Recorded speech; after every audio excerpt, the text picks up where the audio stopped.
ඇත්තටම මේ වීඩියෝ එක කරන්න අදහස් කරන්නේ වෙන කිසි හේතුවක් නිසා නෙවෙයි අපට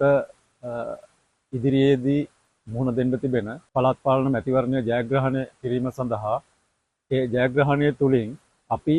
කොට්ටාස මට්ටමින් සභාවක් විදිහට මැදිහත් වෙලා කොට්ටාසය තුල හඳුනාගත්තු සංවර්ධන කටයුතු කොහොමද සිදු කරන්නේ සහ අපි හඳුනාගත්තු සංවර්ධන කටයුතු මොනවද කියන කාරණාව පිළිබඳව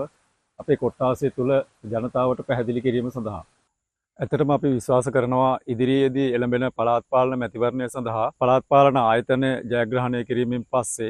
අපිට ප්‍රදේශයේ සංවර්ධන කටයුතු වලට දායකත්වයක් සපයන්න පුළුවන් ආයතනයක් පළාත් පාලන ආයතනය. ඉතින් මේ පළාත් පාලන ආයතනය ජයග්‍රහණය කරවීම සඳහා දීගල්ල කොට්ටාසය තුල විශ්වාස කරනවා අපේ ආදරණීය ජනතාව, ඒ වගේම ස්වාමීන් වහන්සේලා, ඒ වගේම අනිකුත් ආගමික නායකයින්, ඒ වගේම වැඩිහිටි පාර්ශවයන්, ඒ වගේම අපේ සහෝදර සහෝදරියන් මේ පළාත් පාලන ආයතනය අපිට විශිෂ්ට ලෙස ජයග්‍රහණයක් ලබා ගැනීම සඳහා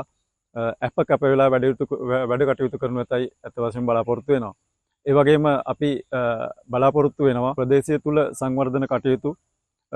අපි මේ වෙනකොට සැලසුම් සකස් කරලා තියෙන සංවර්ධන කටයුතු ඉතා වේගයෙන්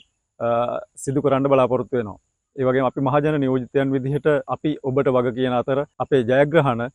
අව탁සේරු නොකර කිසි විදිහකින් ඔබේ විශ්වාසය paludu නොවන ආකාරයෙන් අපි ඉදිරියේදී මහජන නියෝජිතයන් විදිහට ඔබට සේවය කරන්න බලාපොරොත්තු වෙනවා.